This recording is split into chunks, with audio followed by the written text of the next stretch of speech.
Okay, let's go and have a look at the rear end of the house. This is the carport. We've got a caravan here and room for 5 cars. 2 under here.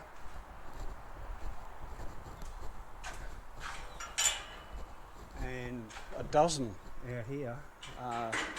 We've had about 12 or 14 cars here at one time.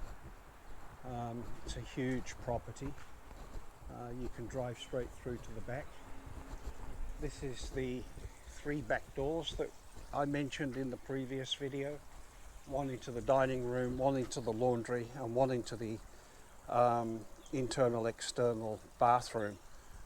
The idea of the external bathroom here, the door here, is so that if you want to go to the swimming pool, you can go into this bathroom from inside, get yourself changed and head out to the swimming pool. And when you're finished, you can come back in, get dried, get dressed, and back into the house. This is the fish pond. There are fish in there, but I've had to put some algae blocks in to try and clobber the algae. We get quite a lot of algae here, but as you can see, we've got bush rock with proper bush moss on, and lots of succulents. There's a Syngonium podophyllum. That's what they make wart killer out of. They crush the stamen in the middle there, the yellow stamen. I'm hoping you can see that. And they extract the chemical that kills warts.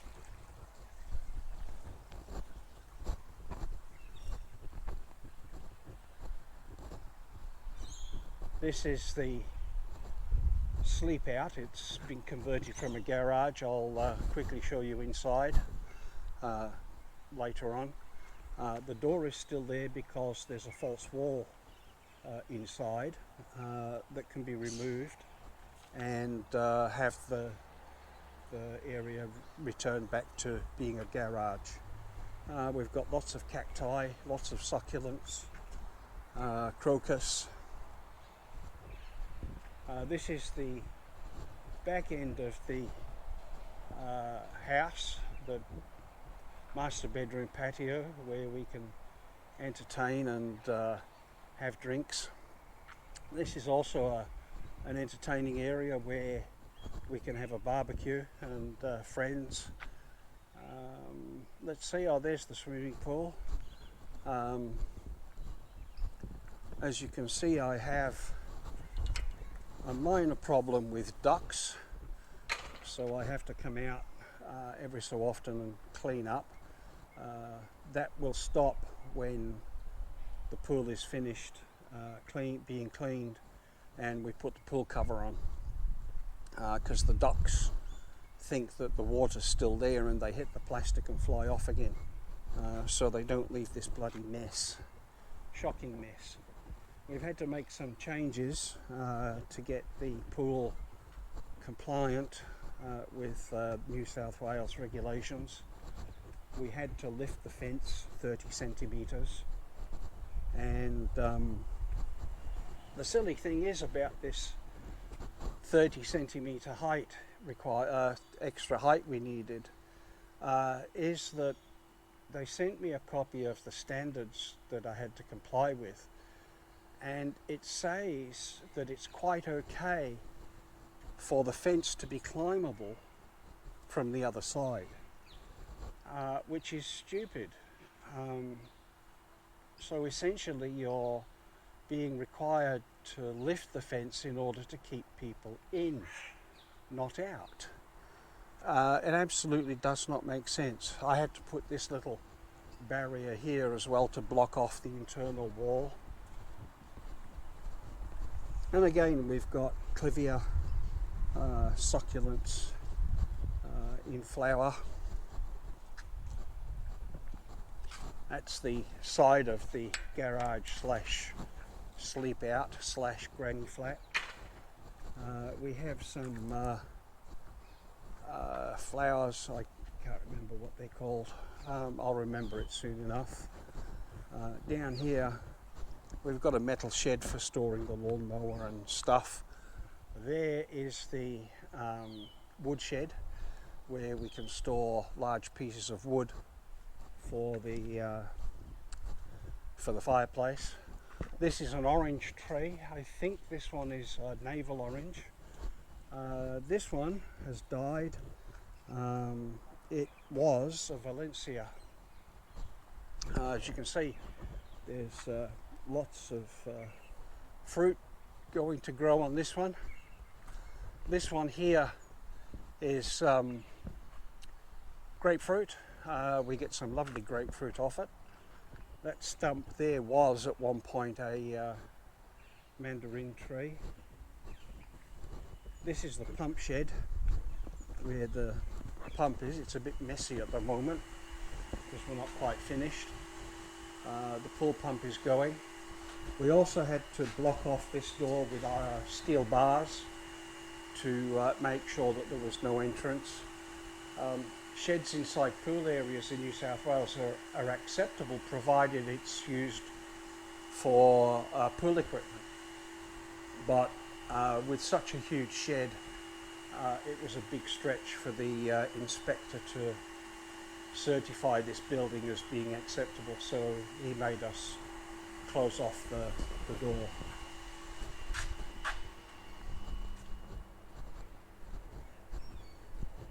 This is the paddock where we've had lots of fun. I'll take a walk around. We've had large garden beds here and swings. The kids built a large bike jump here and another one here. Huge thing. It was at least 6 feet high, maybe 7. And my youngest son, Simon,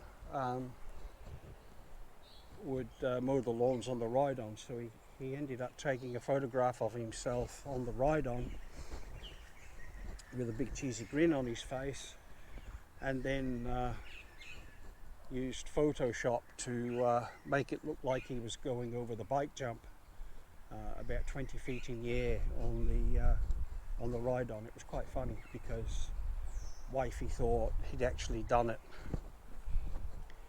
But also, oh yeah, we've had a large chook shed here.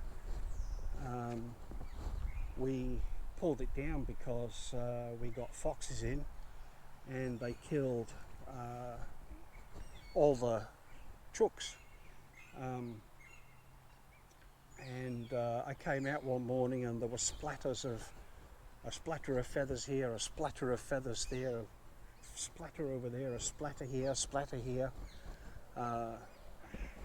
and all the chooks are gone.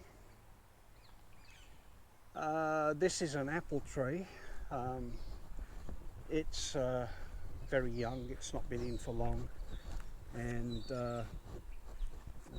it will grow. It's budding at the moment. Just here you can see the buds coming up. What else have we? Oh, we've had a motorbike track that went right round the house, down the fence lines and right round.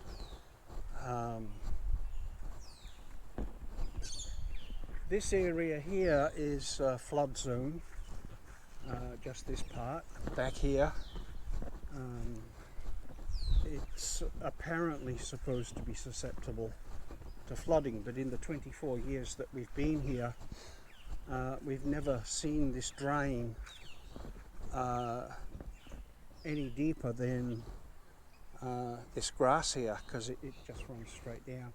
The council did flood mitigation works, and when we bought the house, we asked the original owners where the water came up to, and they said that it never came past around this point here. So we were okay with that, but in 24 years we've seen nothing down here.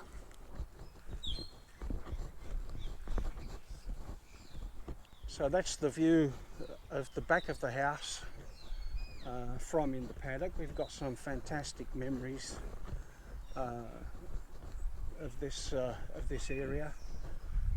We had a log cabin here in this area, a small log cabin on stilts that we converted to a chook shed for the kids. They loved collecting eggs, so when we pulled the chook shed down that was over there, we converted the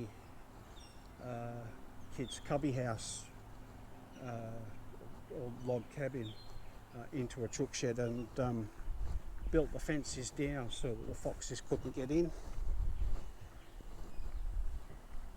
Now we're walking back up to the house, and